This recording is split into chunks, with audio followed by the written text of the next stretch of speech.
To ICE, get the fuck out of Minneapolis. We do not want you here. Your stated reason for being in this city is to create some kind of safety, and you are doing exactly the opposite. There's a lot of information that is swirling around right now, and we collectively are going to do everything possible to get to the bottom of this, to get justice, and to make sure that there is an investigation that is conducted in full. But what we do know is that a 37-year-old woman is dead and that she was shot by ICE.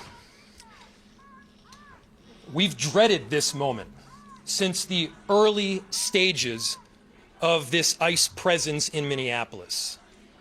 Not only is this a concern that we've had internally, we've been talking about it. They are not here to cause safety in this city. What they are doing is not to provide safety in America. What they are doing is causing chaos and distrust. They're ripping families apart. They're sowing chaos on our streets. And in this case, quite literally killing people. So they are already trying to spin this as an action of self-defense. Having seen the video of myself, I want to tell everybody directly, that is bullshit. This was an agent recklessly using power that resulted in somebody dying, getting killed. As soon as it happened and we learned of the incident, we had several priorities. The first, of course, was to get the victim to the hospital and to get care as soon as possible. To the family, I'm so deeply sorry. There's nothing that I can say right now that's going to make you or your relatives or the friends of the victim feel any better. There were, I believe, 2 Minneapolis police officers that responded and were in the ambulance on the way to the hospital. The second was to get ICE off of the scene. There were dozens, if not hundreds, of ICE and federal officers that were there at the time. Having them there was only causing more chaos. Having them there was only making a difficult situation even more problematic, and one that, yes, they created themselves. There's little I can say, again, that'll make this situation better, but I do have a message for our community, for our city, and I have a message for ICE. To ICE, get the fuck out of Minneapolis. We do not want you here. Your stated reason for being in this city is to create some kind of safety, and you are doing exactly the opposite. People are being hurt. Families are being ripped apart. Long-term Minneapolis residents that have contributed so greatly to our city, to our culture, to our economy are being terrorized, and now somebody is dead. That's on you. And it's also on you to leave. It's on you to make sure that further damage, further loss of life and injury is not done. We're going to be working towards justice as quickly as we possibly can right now, and justice is what we've all got to get. Next, a message to our community. Look, we all know that the agenda of this Trump administration is to create chaos. Let us respond right now with our best versions of self. This is a moment where all of us in Minneapolis and beyond, we can rise to the occasion. We can show them who we are. We can show them the kind of courage, bravery, love, and compassion that makes Minneapolis, Minneapolis, and that makes America, America. We are better than a bunch of ICE agents being deployed to cities around the country and ripping apart families and communities. We're better than that. And so we are going to meet that hate with love.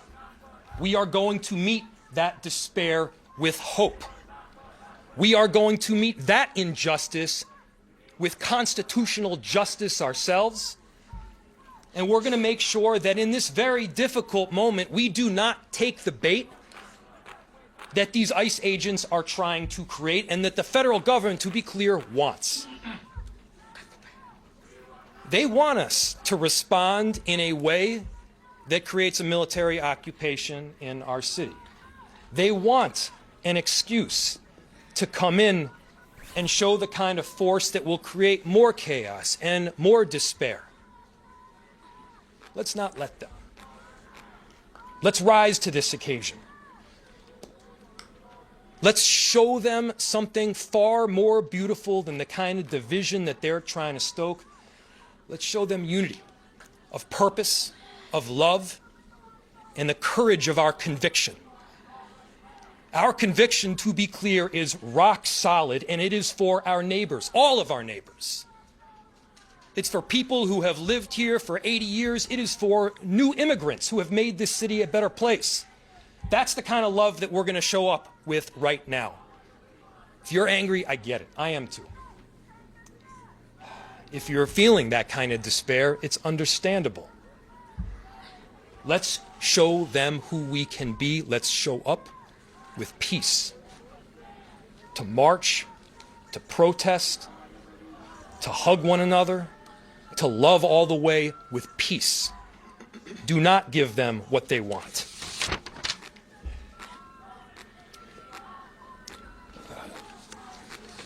Finally, we've got a lot of work that needs to happen right now to make sure that, first, of course, the scene was secured as much as possible, that we were able to get the victim, now deceased, to the hospital. We've got a lot of work to do in the coming days. I want to thank our city enterprise for the work that they have done, but more importantly, what they're about to do, because this is going to be heavy and our city has been through a lot. We also know that we're prepared to do right for people. Among them is our chief of police. I'll invite him up. My name is Brian O'Hara, B-R-I-A-N-O''Hara. I am the Minneapolis Police Chief. This morning, Minneapolis police officers received a report of federal law enforcement being involved in a deadly force incident, meaning shots had been fired. Minneapolis police officers responded to the scene. We arrived and found a woman with a gunshot wound to the head. Life-saving measures were performed at the scene, including CPR. The woman was transported to Hennepin County Medical Center, where she has since been pronounced deceased. The preliminary information that we have indicates that this woman was in her vehicle and was blocking the roadway on Portland Avenue, midway between 33rd Street and 34th Street in the city. At some point, a federal law enforcement officer approached her on foot, and the vehicle began to drive off. At least 2 shots were fired. The vehicle then crashed on the side of the roadway. Minneapolis police officers secured the crime scene and assisted in trying to preserve the evidence that is there. We have since turned over the scene both to the Federal Bureau of Investigation as well as the Minnesota Bureau of Criminal Apprehension, which will be conducting an investigation into this use of deadly force.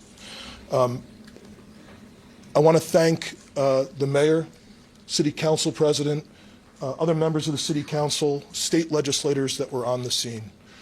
This has been a very difficult time for everyone in the city. And this is obviously a very, very tragic situation where a woman has lost her life. That being said, in addition to this tragedy, which unfortunately we did predict, we were seriously concerned about further escalation from the scene. And I want to thank the elected officials that came themselves to help us prevent that from happening, as well as the individuals on that scene that remained peaceful and that abided by law enforcement instructions so that we could preserve that scene and ensure that a full and transparent investigation can take place. That being said, I just echo the mayor's comments that we ask that the community continue to call for peace. We understand people are going to be upset about what happened, and people are going to want to exercise their First Amendment rights. But please do so safely and lawfully to ensure that we do not have any further tragedy in this city or destruction. Thank you.